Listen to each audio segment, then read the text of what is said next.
Welcome to Workplace in Progress, a Rico digital experience podcast. My name is Tom Holling, and in the last episode, you heard or saw me talking with Nathan, Jade, and Mike about what makes up the ideal workplace. If you'd like to go back and listen to the last episode, you can listen on Spotify, Google Podcasts, or Amazon Music. Or if you want to watch the episode, you can watch it on YouTube. Just search for work, brackets, place, close brackets, in progress. In this episode, Nathan sits down with Josh Jones, our sales manager for Rico Spaces, along with some very special guests, Christian Fredriksson and Christian Christensen from MapsPeople. Christian and Christian have come over from Copenhagen to talk to us about some of the incredible innovations that are being made in the workplace experience at the moment. If you ever thought it'd be a good idea to bring that Google Maps experience indoors so you could easily find desks, meeting rooms, or other facilities, then you're in luck. This is the episode for you. So stick around, stay tuned, and for the best viewing experience, we advise watching this episode on YouTube so you can see some of the live demonstrations that the guys perform. So enjoy, and thank you for listening to Workplace in Progress. Yeah. Okay, right. So we're here with MapsPeople, the MapsPeople team over from Copenhagen. Thank you for coming over. It's been a good pleasure so far. I've had a good few days. It's been very impactful. I think we've gone through many different areas of the platform. But for everybody else that don't know you as well as we do, can you just give an introduction of who you guys are and what you do? Yeah, my name is Christian, and I'm head of product at MapsPeople and responsible for the Maps Indoors platform. Yeah. And my name is Christian as well, and I'm responsible for the relationship with Rico. Easy to remember both names, not a problem. Christian and Christian.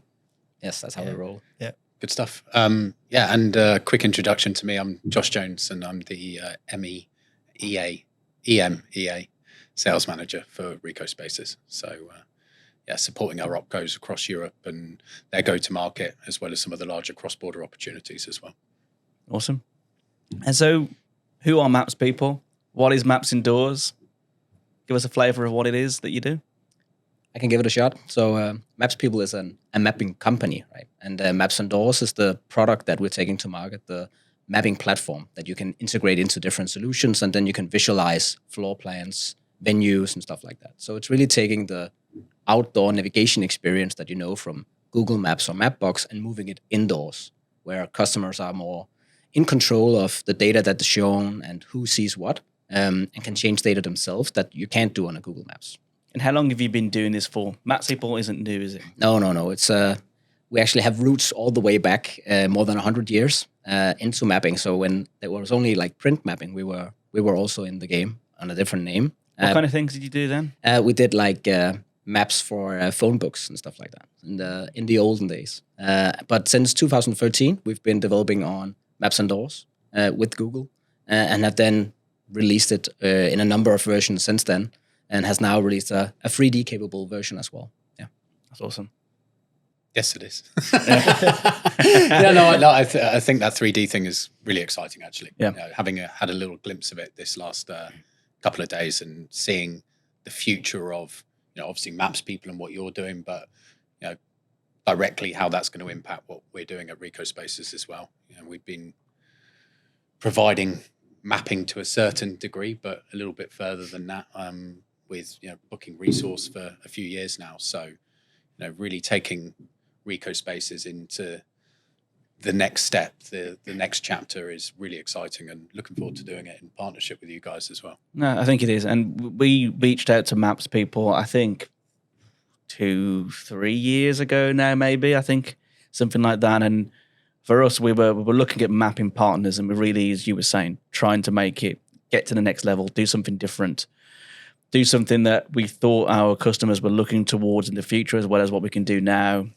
We did some vetting of some other map platforms, and MapsPeople came out on top. So it was really good, and it was really good to see. And first of all, it might be confusing to think you do mapping already, so why do you need a mapping platform?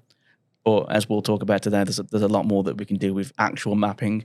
Rico Spaces, I would say, has visual representations of maps, but we aren't actually providing mapping, and that's where the Maps Indoors platform will really take us to the next level when it comes to actual mapping.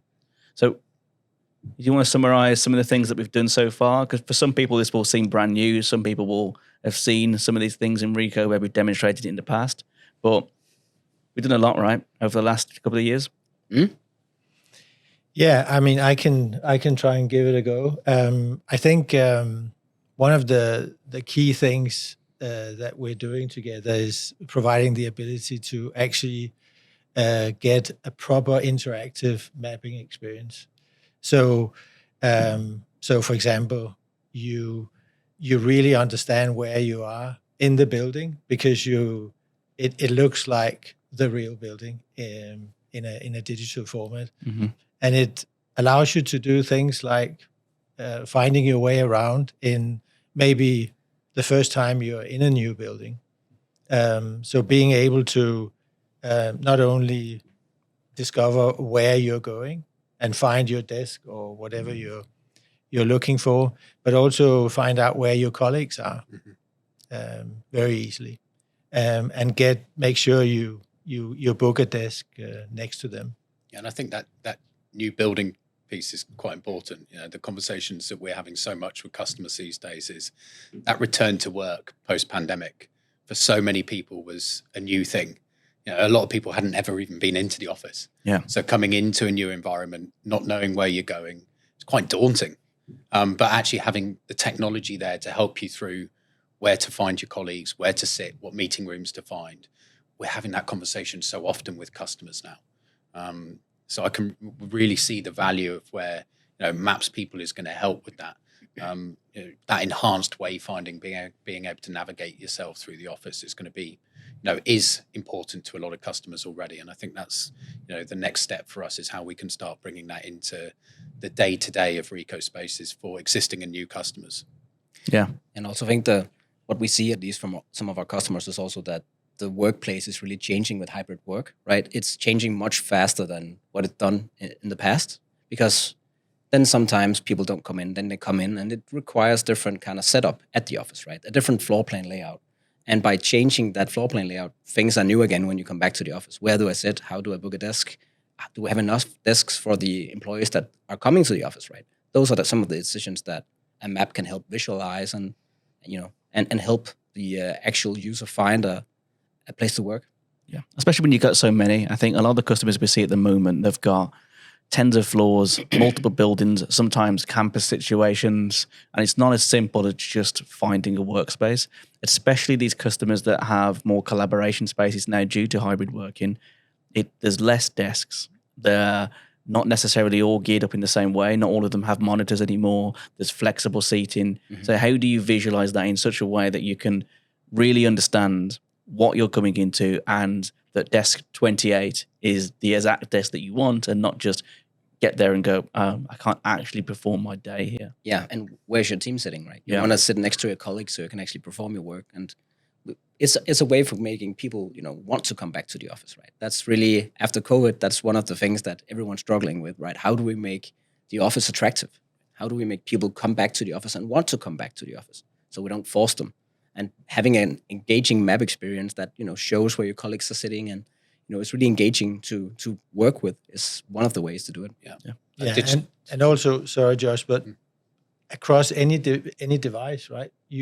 Our customers really want to make it possible to provide this mapping experience across any device, whether that's a lobby screen or a mobile device or a desktop. Right.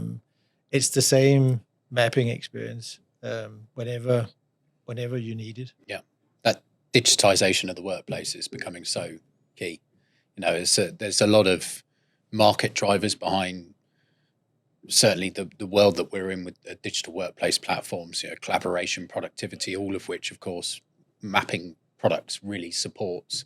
But that digitalizing of the workplace, actually trying to get people back in, it being an exciting, fun, vibrant place to be, technology is so paramount to that. And having people coming back post-pandemic, getting into the office, using the latest and greatest with technology, you know, is attracting the talent, but also keeping the talent afterwards as well. I think that's a big part for facilities and IT personnel within organization. It's one of the main drivers that we see from organizations looking and talking about digital workplace platforms these days. Absolutely, I would agree with you on that. Because we're talking about booking at the moment, but the digitalization part is a good argument to make because customers want to go beyond here's a few desks. It's where are the screens located, Right. what do rooms actually look like inside. We can go as far as furniture and some of the things that we'll get to in the 3D mapping.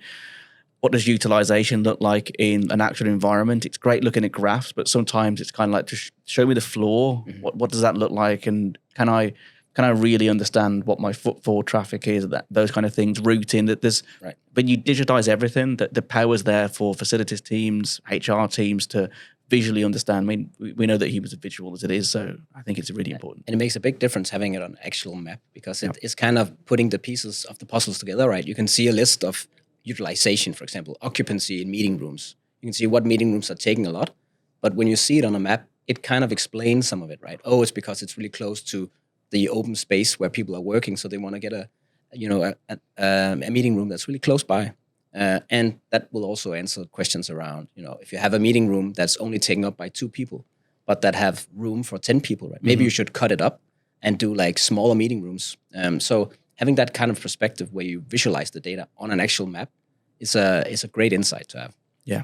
I'm curious, do you have a market which you see MapsPeople sit in a lot? I've seen some of your case studies online with stadiums, and which looks amazing. You go in and you have a visualization of a stadium and the seats and everything, but that's quite a niche market, I guess, for mapping potentially. Or is it mainly corporate settings that you're seeing a lot of demand for at the moment? It's definitely the fastest growing sector for us globally. And I think it's the hybrid working, getting people back into the office that is fueling that. Yeah.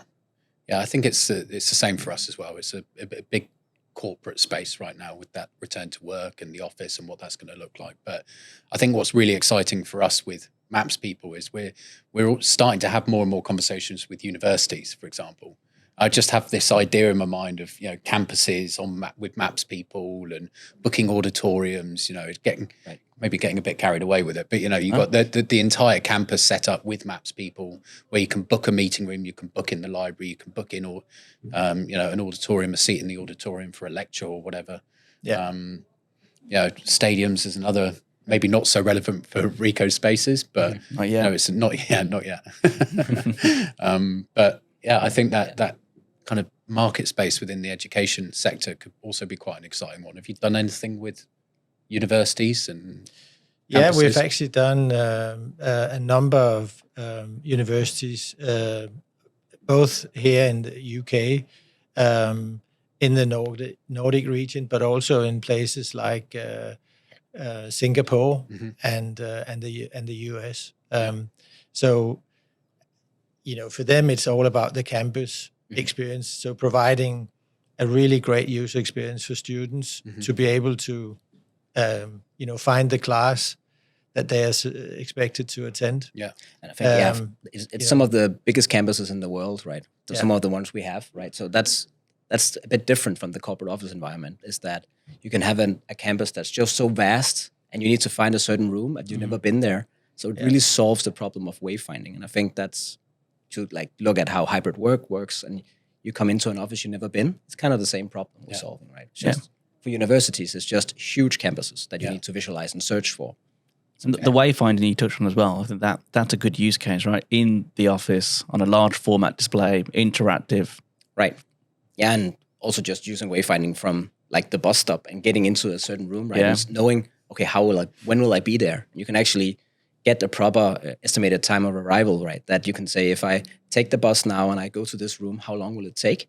Because we know how long it will take to take the stairs or the elevators. Or maybe that's something quite important to touch on here, because I know we haven't, in terms of the technology of MapsPeople, it's not just a map of the office, but it's also an integration with Google Maps, isn't it? And so it gives you external routing as well as internal, and the journey from your home into the office, which it's just an extra layer to and in a way, the campus experience from a university is similar to a campus experience in a corporate environment, where you have shuttles between buildings and all that can be mapped using maps indoors, and providing that end-to-end, indoor, outdoor, indoor experience with, even with connecting vehicles between the buildings and putting a time tracking on everything. So you need to leave now if you want to be in the next meeting room in another building in time. Yeah. So I whenever I've showed, not that I've obviously showed customers the pre-development of MapsPeople, but whenever we've been doing demonstrations of Rico spaces and they're talking about that true wayfinding experience and what that looks like, and you show them just we've been able to switch over to the early developments of what MapsPeople would look like in a 2D version. I know we've gone further with 3D now, but they get so excited when you start showing them it's not just mapping through the office, but also you can route from A to B outside of the office and then into the office and then up this elevator. And I think they start really, they really start off-site car park, on-site car park. It's really cool stuff. Yeah. And then some people might be thinking, why do I need internal routing? I know the office, but it's not always the case. You don't always know the office. It changes, as you said, dynamic environments, but also companies that have many offices. I mean, if I go to Triton Street quite often, it can still be difficult to visualize where my desk is. And I think it's a great solution for it. I can have a look. I can route to it. The amount of times there's one meeting room in Triton Street, and it's in the corner, and it's so far around the corner you just won't know that it's there because it's down a dead end, and the mapping, even the mapping in the tool, just allows me to know where that meeting room is, even though I've been to the office what seems like hundreds of times. Yeah, so I think it's great. Yeah, and we have customers with 100+ locations. Oh, so and where people travel around visiting new offices every week. And of course, if you're there for the first time, then you don't know your way around. Yep. And one thing is like the employee happiness, right, of using something and coming to the office, but it's also about efficiency, right? Actually finding your place, coming to the meeting on time. There's so much wasted time and people, sitting around in the meeting room waiting for the last participant to show up. So making sure that people can actually find the room, be there on time, make it easy and accessible is really, Yeah, like you said, with the visual aspects of this, if you book a room, if you've got a large campus, like you're saying, and you go, oh, there's one available room, I'll book that one, we'll have a session now, and it's a 10-minute walk, even 5-minute walk, and you've underestimated it, and then you get there and you're late for your meeting, and somebody else is coming from even further. And I think we've combined with Rico Spaces, knowing where everybody else is, over time we can make smarter decisions for the person booking that space and say, actually, how about you don't book that room? It's going to take you a while to get there. And guess what? Josh is somewhere else in another building. It's going to take him even longer. So how about we book him another space nearby, which is available for one person, and then do a Teams meeting to connect the two rooms together. Right. That's the kind of intelligence I think we can do together. Like smart building integrations like that. It's really cool. We see a lot of things that are moving that direction, automatically releasing meeting rooms if they're not in use, if people don't show up, if they take a meeting virtually, there's no reason for the meeting room to be booked, right? You can just remove it from the calendar invite. And I think that's something we'll see much more of, the actual automation of a lot of these offices that isn't to the benefit of the employee. Yeah, it's just one more data point for us. Knowing the routes, knowing the map, knowing the timings, bring all that together, occupancy sensors, bring that together, environmental sensors, you tend to get a true smart building. Yeah. I always imagine on the 3D maps particularly, which we'll have a look at, is being able to see a live count and a live air quality kind of index, and just be able to see visually, say, that bit's red, then we're going to have a look. Oh, the air quality is not great there. Let me go and do something about it. I know where that is. Or raise a service now ticket, whatever it might be, which if you see it on the dashboard, just isn't the same. Or if you do see a dashboard, click through, show me where that is, and you'll see exactly where it is. Yes. I think that productivity piece you were going to say, or you were saying earlier, it's quite scary that I don't think organizations truly understand the value of true productivity in the office sometimes. You're starting to see a lot more enterprise customers starting to really get hold of the fact that there's a lot of wasted time. But one of the statistics that we've got is that I think it's Gartner or Vedantics, or they're saying 30 minutes a day is wasted in large organizations trying to find a meeting room. Right. If you translate that across thousands of employees across 365 days, well, not quite, but maybe you're in the office every day, I don't know, but a large portion of the year, and then start translating that into how much that person's salary is. It's just astronomical You know, sums of money. we've done this exercise in Rico Europe. I say we, it was the IT team, so the EMEA IT. I'm going to get some of the numbers slightly wrong probably, but I'm pretty sure there are 946 meeting rooms in EMEA, in Rico in EMEA. And the maths that I saw were that even if we were 10% of wasted time, and if you assume an average salary, that ends up being millions lost every year just from people not starting either a meeting on time, finding the right space. I mean, the amount of times that even now I still walk into a room somewhere and go, oh, actually, something as simple as it's not big enough. Or the Outlook says it fits 6 people. You get there and you go, 6 people if I don't want to use the screen, or 6 people if we're all cramped up together. So again, that visual representation and seeing the imagery and having a good view of it means that you're not going to get there, then try and find another room, then waste an infinite amount of time. And there's the lost actual time of your own productivity and that physical cost of kind of salaries. But there's the lost productivity in just your own work day, which means you're behind and you as an individual end up spending all of your time trying to find spaces. And I know people work from home now, so it might not be as bad all of the time, but there's still people in the office, and that's still a challenge. Right.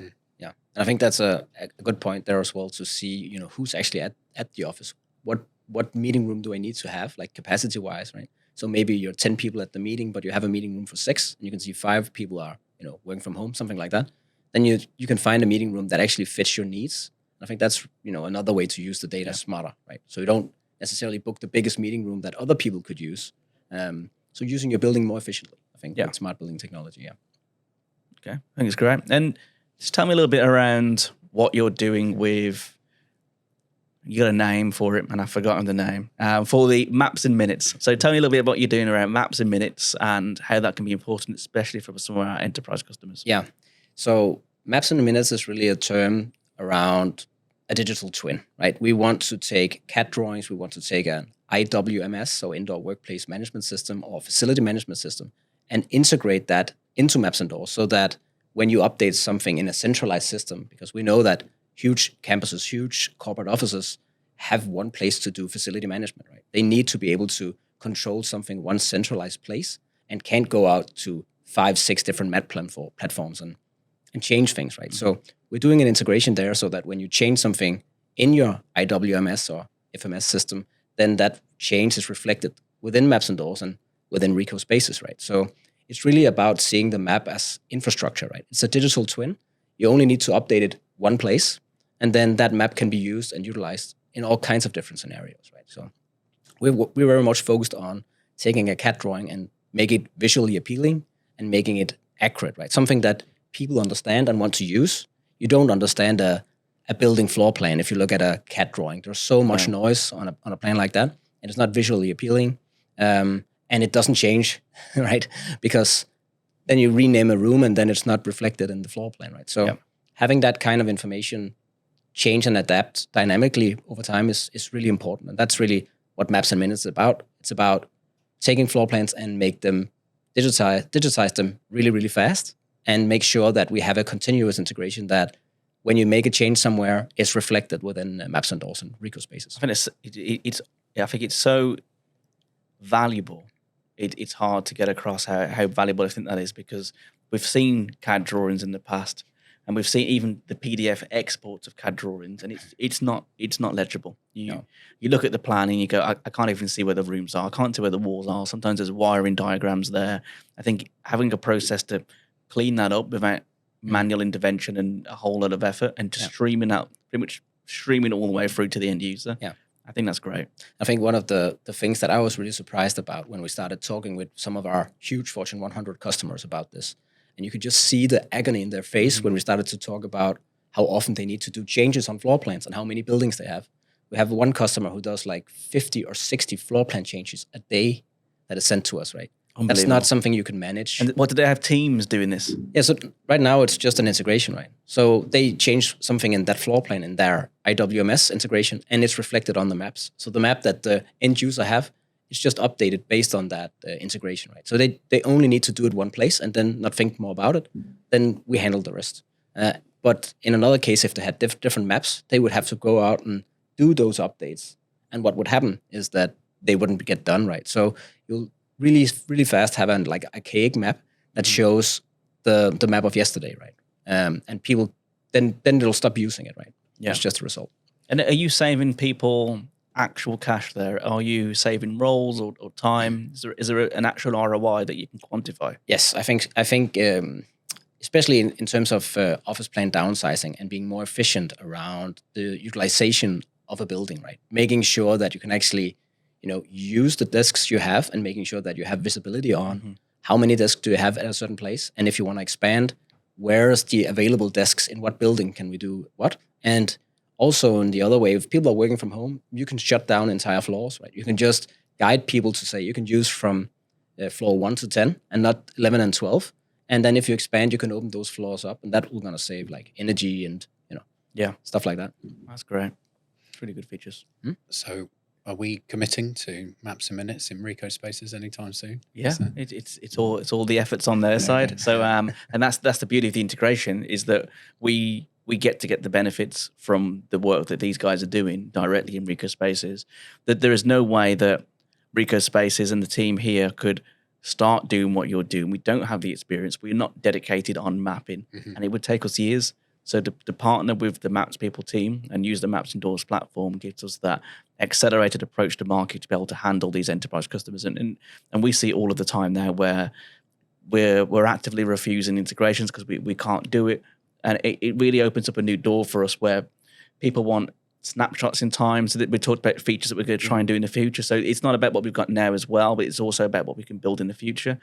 And the ability to do snapshots of how your workplace looked and then apply analytics to that point in time and then make the change and then say, well, show me now, is it better or is it worse? What were the two layouts and should I change it in a different way? Those kind of future functionalities, I think, will be incredible. Yeah, it's quite funny because even the last 18 months of me being here, I've seen a big transition away from a managed service with mapping, which is predominantly what we've provided, is that we'll do the integration of maps for a customer and make sure that it's digitized and set up how they want it. And then we continue to own that process of changes that a customer needs. And largely most customers like that. It's a problem that's removed from them. They don't have to deal with it. But I think because of how dynamic a workplace environment is becoming and how quickly it's changing, they're realizing that they need the ability to be able to update on the fly. And that's going to become so important for our offering as well, is to be able to give them the option. You can update it yourself if you want, but then there's also a managed service where we can take the pain away from you, so to speak. So it's really dependent on the customer and whether they've got the resource to do it. Even just making changes in a floor plan can be time consuming for them. And that's something that we haven't discussed, which is a really good topic, is that if people that don't know, there's a full CMS behind the platform, which allows you to do those changes in the web.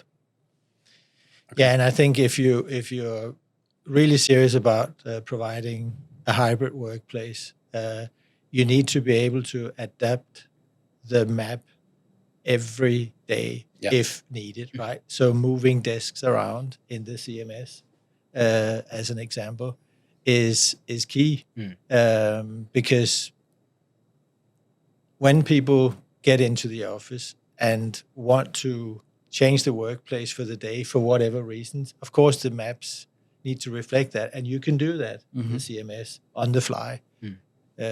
And it's your own map, right? You own it. You have the content management system. You can make it happen. Yes, democratizing the ability to do changes. Yeah, right. And I think one of the things that it didn't touch upon, but like that's really interesting as well, that like a normal AutoCAD or like a CAD drawing can't do, is changing how the maps look depending on the user. So you can set up these, we call them user roles, those like user profiles where the map and the routing that's available changes based on the user. So you can have a user that's like a visitor, like a guest, and they can only access things that are not, locked down, not like back of house things. Or you can have a user who's like a facility manager who can see where are all the Wi-Fi hotspots and POIs that, a normal user wouldn't care about. So it really just adds a lot of different use cases on top that you can utilize as a hybrid workplace. Yeah, and for a facilities manager, the ability to kind of hide the desks, show me the screens, show me the ones that are working, the ones that aren't working. Right. Show me, we can even do overlay service data, whatever it might be. Show me the wire diagram. Show me the whatever layers we can visualize. We can do all of that. Right. Really cool. Almost sounds too powerful. Too easy. It's too easy. Yeah. Works too well. And do you have any public case to this that you can talk around for workplace? Anyone that you're particularly proud with that is relevant? I think I can't name any names. I think on this one, but we have a very big Fortune 100 company who's been using this a lot, and one of their goals was really to reduce the corporate footprint with 30%, and utilizing maps and making things dynamically available. Learning how many desks do they have, how are they placed around the office, and how do people use our spaces? Something that they didn't know before they actually had a map and could see how it really looks like and see those changes and put those changes in their hands of people at the campus. Just finding there's like a Starbucks on campus, right? Finding that Starbucks and knowing that, there was maybe 2 on campus. People didn't know. So if you don't have a map, you have a hard time actually visualizing some of those things, especially changes.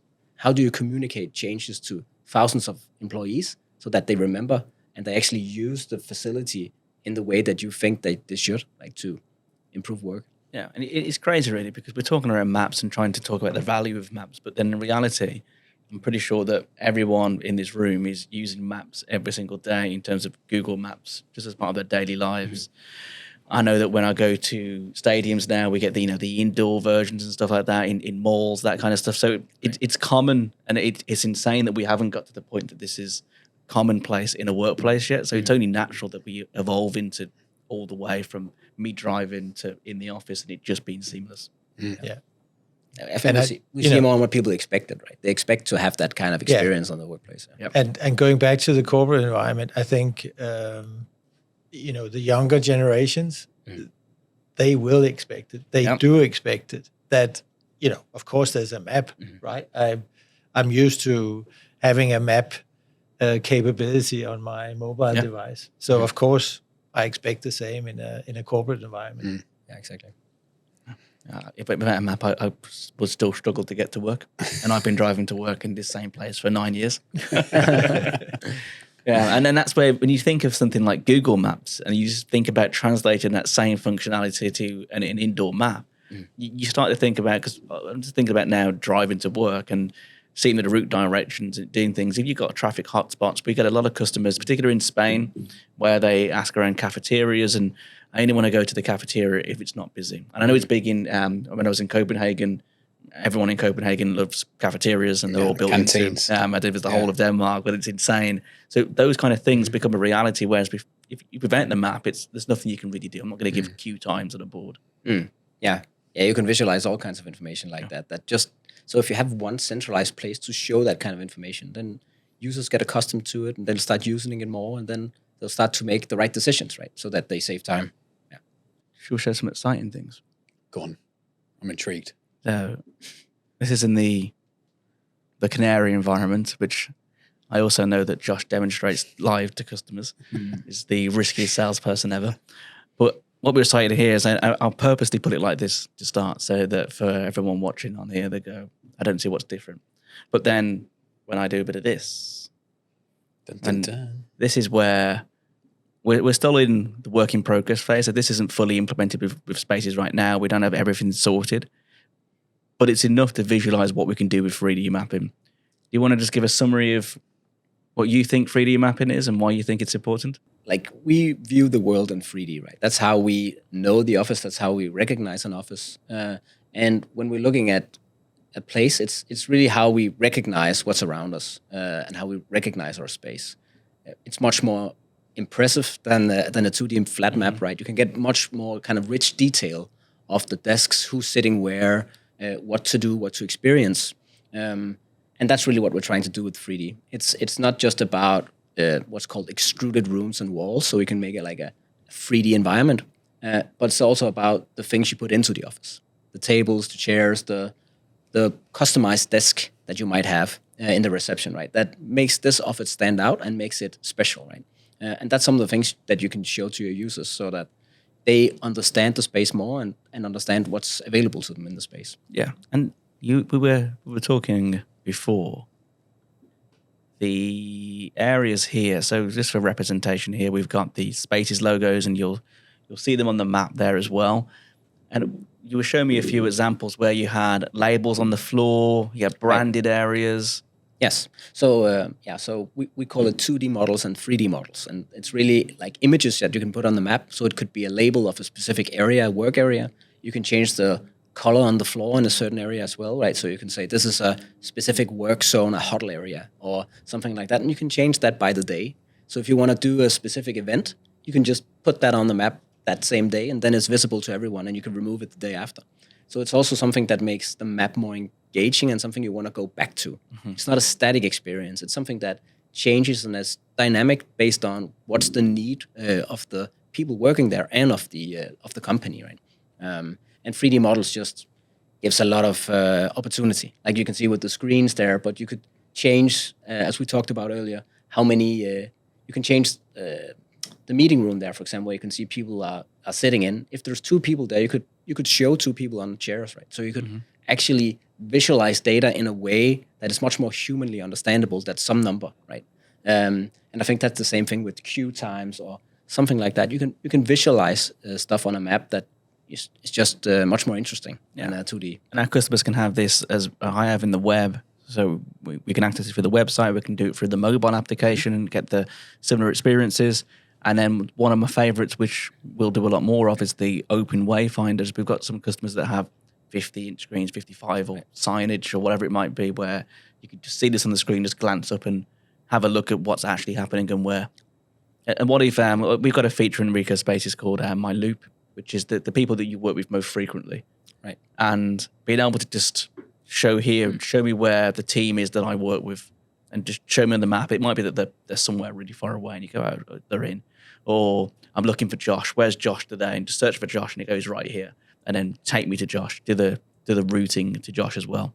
And on the 3D mapping, this is just the start. Right. What do you think is the future around 3D mapping? You've shown me a few things over the last couple of days, and I think they're really interested to hear. Yeah. I think one of the things that's changed in the past 4 years that really makes 3D mapping possible now is that the phones that we have and the web technology that's available is just getting more and more performant, right? So we can actually do things now that, looks like almost like a game engine. It looks like a game that you would play like The Sims almost, as one of my colleagues say. And what we'll see here is just adding more and more kind of aesthetics to it, like shadows, like light. And it doesn't sound like much, but it really gives a lot of depth to a map, right? If you can see a shadow under a chair on a person or something like that. So maps, and especially 3D buildings, as we want to introduce as well, is something that's going to make venues and buildings much more personal. And that's really what we hear from a lot of our customers. They want that kind of customization. They want to be able to see that, this is my building. It's not just a big block. It has specific features, and they want to highlight that and show that. The same thing goes with the interior, right? They want to be able to actually show how it looks like because they're proud of the buildings, right? And they invested a lot in the actual furniture and the layout. Why not make that like represented in the digital map as well? Yeah. So that's where it's going. Yeah. Maybe we can go as far as getting some NFT tokens, some personalized items that you can buy for Rico Spaces. Who knows? Yeah. Why not? Yeah. Get your flag to support your country in the World Cup for the small price of $5.99 a year. Yeah. But I think that's some of the things we're seeing with some of our partners that are more in the entertainment side of things is really also the gamification of the map, right? Yep. They're starting to use this, for example, in museums to show, make a different experience that you can, a different way to experience the museum, right? So you can uncover things that are there, right? You can go to a certain place and discover a work of art and then see a 3D model of it, right? So if you have a statue on your campus or something like that, a fountain. Or airplanes, as we saw yesterday. Or an airplane, you can show that. And that's really something that stands out and makes it like an impressive map and makes it your own. And that's really what people want. They don't want generic. Yep. They want something that is their own. Yeah, especially one of our customers is AMC Networks, and their American areas, and I think their London ones are studios. and they actually record TV series such as The Walking Dead. So they're the ones that did The Walking Dead. Just imagine what someone like those guys could do with their theme rooms. Maybe a little bit too scary to have, I don't know, zombies walking around in a map. But you could make it fun, right? Like Yeah. it's all about the engagement and making like people smile, have fun, and want to use it and come back to the office. And that's one way of doing it. Yeah. Yeah, and why not? Why not book the, I don't know, the collaboration suite sponsored by The Walking Dead, that when you book it does something cool on the map? Why not? Yeah. You could. Yeah. I'd be booking more spaces. And gamification is really interesting, because I know we've spoken about it a lot. It's interesting that you're starting to have those conversations as well, because it's another part of ammunition to try and get people back to the office. Actually making it an exciting place to be. It's different. It's engaging. You want people to actually feel engaged when they're coming to the office and when they're in the office, rather than it just being a place of work. I think what we've seen definitely this last couple of years is that it's as much about working as it is about socializing. We were talking last night about working from home a lot, and the disadvantages of that as well as the advantages of that. Actually, there's so many people wanting and needing to get back to the office now. Having technology to encourage them to do that is going to become more and more important. That gamification, even simple things. You've booked a desk 5 days a week, so you get a free coffee the following week, or a free. It's that layer of the next step. Technology is the enabler. And I always say this. I always say it might sound far-fetched when you talk around some of these ideas, but if it was already created and you were using it day to day, it would just be part of your normal work life. The things that we do now wouldn't be possible without technology. A few years ago, it would have been impossible just to order an Uber and go from one place to another. You would go, why don't I use the phone? So I don't think it's that insane to imagine the gamification elements of me having my own desk when I book it look different, right? Because I'm a gold standard check-in person. I don't know. Right. I'm always checking in, and we see this, especially you were talking about younger generations, and opening loot boxes and looking visually different in your own personas. Yes. I can just imagine I want my desk to look this way when I've booked it, so people know that's my desk. Why not? Yeah, making it personal, right? Yeah. That way, choosing your own avatar. I really like that idea. I think that could easily be something you could do. Yeah, and I saw a demonstration at one point where someone had created a first-person shooter environment from a gaming environment inside the maps. Why not turn your maps into a game as well? Yes. Who knows what you could do? Yes. Maybe not a shooter game. Yeah, maybe not a shooter. Maybe that's better. Maybe something more. That's the best. Yeah. Something more Nintendo. Yes, I think that a Mario kind of experience. I can go for that. Yeah. But I think the possibilities are endless, and I think we're only just scraping the surface of what we'll be able to do with the 3D mapping. We talked about 3D routing and what we can do there, visualizing temperatures, visually seeing things. You showed me a few things that's on the radar with weather conditions potentially in the future.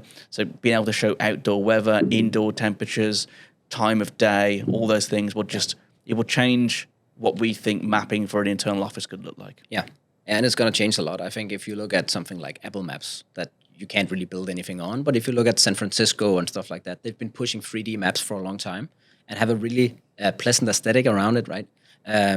That's what's coming here. And this is something that customers can go in and actually change and have a say in terms of how should things look like and what is the experience that we want our employees to have.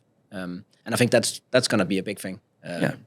And it affords the action to move things around and play. So that you were saying the only way to truly have a full hybrid workplace is to embrace hybrid and ensure that you can make changes on the fly. And when you're so far removed, if you're managing an office as a local administrator, which you can be Rico Spaces, and you want to be able to make those changes and switch things around, you can do that.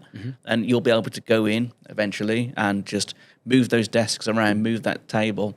Whereas the amount of customers I've seen in the past, where even recent, where we've been provided Excel with diagrams that they've tried to draw, PowerPoint documents, scribbles on a piece of paper, or they've got the floor plan that they've had from facilities, and then written in pen, this desk is now here, this one doesn't exist, because they haven't got the power to make these changes centrally.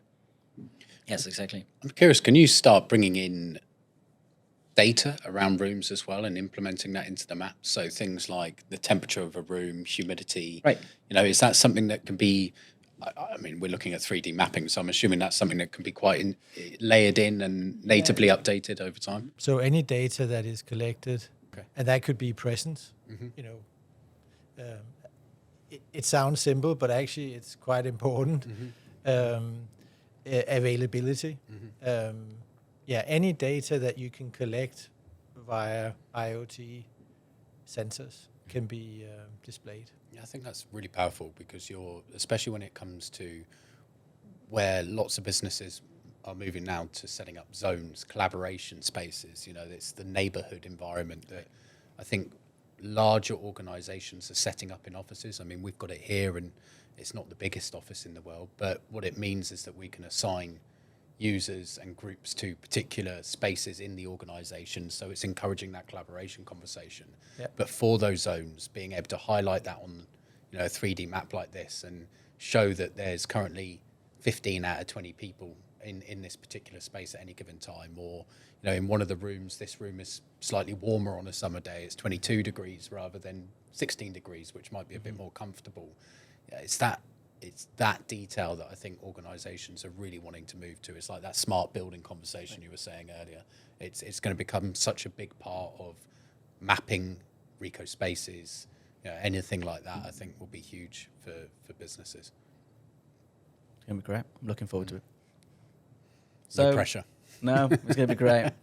Thank you, guys. And I know it's far for all three of you to travel over as well, as Josh is from Copenhagen also. So thank you for coming over. I'm looking forward to it. And this isn't going to be the last one. I think we'll do a few more.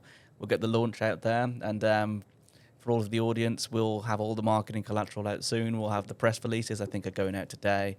And then we'll really start pushing the advanced mapping and showcase what we can do together. Thank you, Nathan. Thank you. Awesome. It's Thank you very a much. pleasure. Thank you. Yeah. Cheers, guys. Thank you. Awesome. Boom.